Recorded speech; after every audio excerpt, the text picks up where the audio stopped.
I think a lot of entrepreneurship and even personal growth is training yourself on how you respond to hard. Because in the early days, hard was, ooh, stop. This isn't good. This is a warning sign. This is a red flag. I should slow down, or I should stop, I should pivot. But the more I think about it as a competitive landscape, as I'm clear on what this path is supposed to look like, and these rocks and these dragons are things that I'm going to have to slay along the way to get the princess or get the treasure, I get happier about the harder it is because I know that no one else will follow. It's a selection effect. And I think if you can shift from this is hard to no one else will be able to do this, then it flips from being this thing that you're like, oh, poor me, to oh, poor everyone else who's going to have to fucking try. And I think that is so much more motivating as a frame for the exact same circumstance. If you want freedom, if you value freedom, you can't possibly have it as long as you play the victim role. And even if you were physically victimized, and my mom, I don't look at it that way. She was physically intense, and you could call it abusive. I prefer not to use that language because that also puts it in that place. I never even told anybody about that experience until maybe 15 years ago. I was now in New York, and I was with this group of young African-American and some Hispanic kids, all had single mothers, all from really troubled backgrounds. And I started talking to them about various things, and I'm trying to get across that biography is not destiny. I was giving them different examples of people. But I could just see him, I could just mind read, look at this big, tall, white guy, and he's wealthy and easy for him, right? So I told them everything, things I never told anybody. And every single one of them was crying their eyes out. I was crying too. But then I got them to see that, like, none of that makes you who you are. None of that controls where you are in your life. I was like, if my mom had been the mother I'd hoped she'd be, I would not be the man I'm proud to be. So, and she did many beautiful things. But, if I was a well-fed kid, would I be providing 30 billion meals for people? Would I work this hard to feed people that I'll never meet and never know and will never say thank you to me? I'm not looking for it.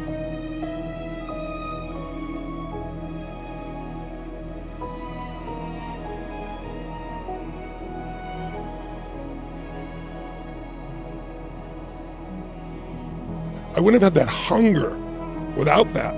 So that's where that belief comes from. That's like, life has been happening for me. I don't know if you can relate to this. My bet is you could, and maybe your viewers or listeners can. It's like, have you ever had something happen in your life that was horrible? I mean, it was painful. You'd never want to go through it again in a million years. You wouldn't want anybody else to go through it that you care about. But after 5 or 10 years, you look back and you say, I never want to go through it again. But now I see the wisdom in it. I'm glad it's like it made me care so much more. It made me so much stronger. It made something in me more. I mean, I'm sure you can relate to that, can't you? Yeah, for sure. I mean, the world in which something happens to you when you're younger. So for me, school wasn't that fun, quite heavily bullied, quite alone, quite isolated. And at the time, you kind of just get through it. You don't really realize it's just life, right? That's just childhood to you, the what is water to the fish question. And then you grow up a little bit, you kind of realize, that probably wasn't so good, that probably wasn't so healthy. And then you learn a little bit more about yourself and you start to realize, well, look at all of the ways that I've had to compensate for that. Look at all of the ways that it's held me back. Look at all of the beliefs that I have about myself. And God, if only that hadn't happened, then I would be here or I would be there. And then you realize, well, the light side of all of that dark stuff is usually the stuff that I'm most proud of myself for. Yes. So the fact that you were maybe a little bit alone in childhood means that you're very self-sufficient when you're an adult. Or the fact that you didn't have anybody to support you means that you have no concern about working on your own and continuing to take a bet on yourself, so on and so forth. So you end up having this really strange loop where you go from unconscious incompetence in that you've somehow been through something that you really hate, to this sort of awareness of how it's held you back, to this awareness of how it's propelled you. And then you have to get to this really difficult place, which is, okay, so this is a thing that I kind of wish hadn't happened, and yet I'm grateful that it did. That's when you want people to root for you. That's when you want people to support you. Once you've already won, people are like, he's amazing, he's so good. But like, that's the time when you need it the least. And so you always have to be the person who roots for you before everyone else does. And it's usually a single clap in the auditorium for a very long period of time. It is a slow clap that's just you rooting for you. And that visual, I think, is one that you can kind of take, because it is, people struggle to do things alone.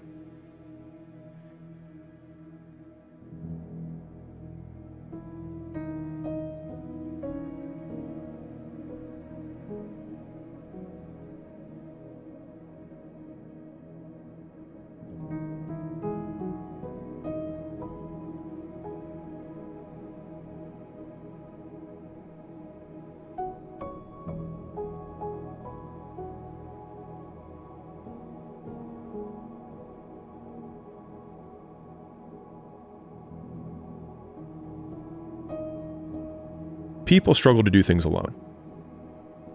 And the path of the exceptional person is one of an exception, which means that you are not with other people. And rather than fighting that or bemoaning it, see it as an indicator that you're on the right path. Because if everyone else were cheering you on, then it means you're not in the right place, because it means you're just like everyone else, and that's not where you want to be. It's an interesting paradox that the energy it requires to start doing something is way more than the energy required to continue doing the thing.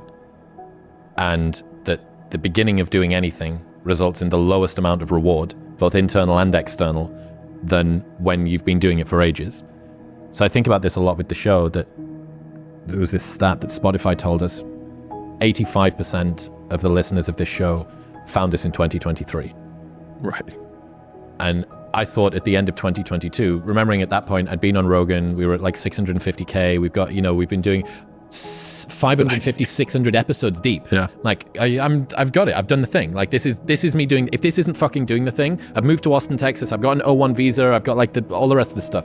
Jordan Peterson's been on twice. You've been on. And yet everything up until that point is 2 months of growth. Yeah, I mean, we made more money just from a revenue perspective. We made more money and more subs in 1 month, December of last year, than we did in the entire first 3.5 years of the show. So it's this odd paradox, and one of the things that you need to ensure, I've had this idea about protect your passion at all costs, because if you begin to hate the thing that you do, you negatively change your trajectory. And that means that at the time when you can benefit the most by every single unit of work, which is the later that you go, presuming that you continue to hit that upward trajectory, if you've completely killed any passion or desire to do the work in the early stages because you've not protected it appropriately, that can be by focusing on the wrong things, by not rewarding yourself, by not building it with people that care about you, by just not celebrating when you hit milestones, all of the things that actually help to keep you going. Or being a character. By the time you get to the stage where each unit of effort allows you to gain 1,000 or 1,000,000 of each of the things that it would have done at the very beginning, you've inverted the passion equation. It takes way more energy to start a thing than to continue doing a thing. And yet, in the beginning, the rewards are way lower than they are at the end. But if you don't protect your passion, your motivation is at its lowest when you are at your highest amount of efficiency in terms of returning your time put in. I think a hopeful message that anyone can think about who's in that hard period or in that start period is that it won't get harder. Like, this is the hardest part. And so if you can just make it through this, everything else is downhill. It's not that the things that the dragons are going to slay aren't going to get bigger. They are. But you become so much more equipped to slay them back. And you have so many more allies. You have people in the stands cheering for you. You have the audience. You have all of these other things that are behind you. But at the beginning, it's just you with a stick against a bear. And arguably, that fight is a harder fight to win.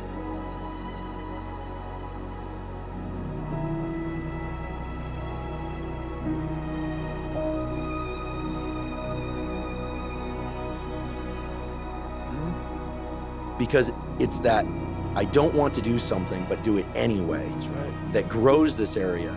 And it's almost like I have a friend, he's been sober 30 years from alcohol. And he always says, the amazing thing about addiction is there's a cure. Problem is, it only works one day at a time. Yep. And so you have to renew it every day. That's right. So the anterior mid-cingulate cortex, to me, when I learned about it, two things went off in my head. Whoa, this is super interesting. And two, I got to tell David Goggins about this. And I waited until now to tell you because I felt like well, for obvious reasons, I wanted to tell you and I wanted to tell you here. Well, I love that because that's how I've lived my entire life. I don't know anything about that. But people go, man, you have such a strong will. It's something that you build. Like, I never forget, I was on a podcast one time, and this dude goes, you were blessed with a strong mind. Like, the hell are you talking about? I was blessed with a strong mind. That's something that you have to develop. You develop that over years, decades of suffering and going back into the suffer. That's why a lot of people who graduate Navy SEAL training, they want to know, like, I talk about it very openly all the time. A lot of guys don't want to go back into that water. Don't want to go back into the hard stuff. Maybe not anything hard in life. Once you get through it, it's like you become a POW. Like, how many POWs want to go back to POW camp? None. When something sucks so bad in life, this is on this that we're talking about now. Very few people want to go back. They're happy they graduated. I realized I'm the same way. I don't want to go back.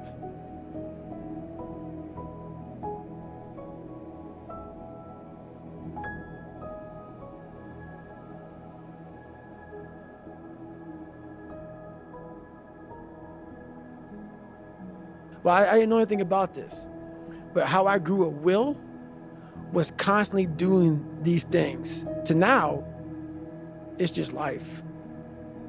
I wake up, while it still sucks, it's just life. You don't sit back and like, oh my God, like, I have days I don't want to do it, but I know I'm gonna do it.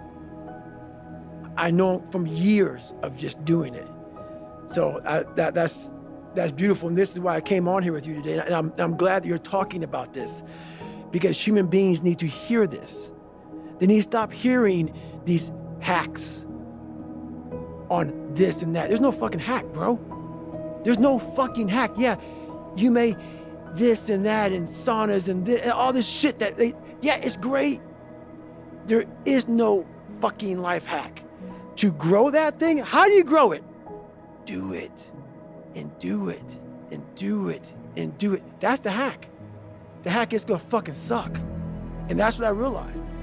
Life, that's why I wanted to come on here today. I didn't want to come on here and talk about no fucking passion and purpose and how to get the fuck out of bed, and how to hit a fucking alarm clock and all this catchphrase bullshit. Because that wasn't how I lived. I woke up like every human being does and goes, fuck, man, I'm a fucking piece of shit today. How the hell is this gonna work out for me? And you fight that.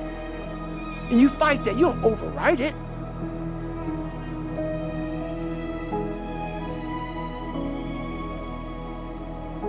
We don't have enough of these conversations about the real conversation that every human being is having. And they have no idea how to get out of it, but they do. It's that shit right there, man. You gotta build your will. How do you build your will? Exactly what you said, man. Exactly what you said. I feel like knowing the name of something, anterior mid-cingulate cortex, doesn't fundamentally change us. But one thing I like about biology is that willpower, if somebody feels they don't have it, feels like this thing that other people have, but everybody, unless they're brain damaged, like a hole through their head, has two anterior mid-cingulate cortex, one on each side of their brain. Everyone has one. They have two.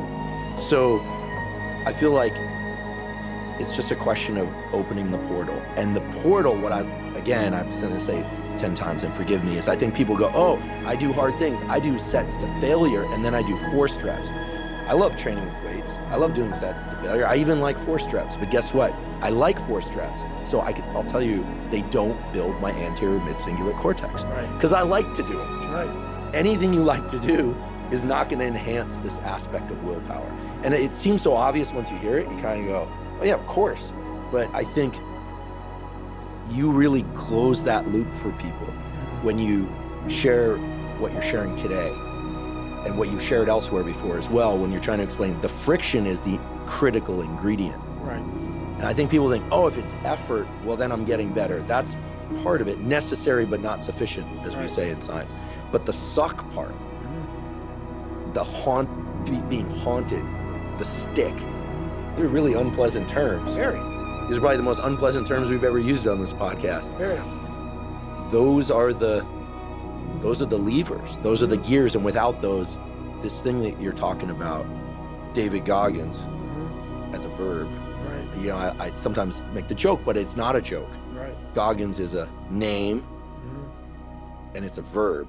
People go, I'm going to Goggins that. Right. Right? But that's, I think, again, I'm not a psychologist, but I think that's what you're talking about. The stick, the friction, being haunted. It's the suck part that grows this anterior mid-cingulate cortex. So now you know why there's so many people that fail in this world to figure out their purpose in life. Where do I go? Because to grow that, while you may not look like me, how my daily life looks, it don't look fun. Don't look fun. So it's a choice that people have to make in life. But what's so funny about it is even the richest of rich, who have everything, they always ask me this question. I feel like I'm missing something. I don't feel like I'm missing shit. I don't have what you all have, but you'll never in my life hear me tell you I'm missing something. Everybody is. They're missing this feeling. I found it a long time ago. And I found it right there in that.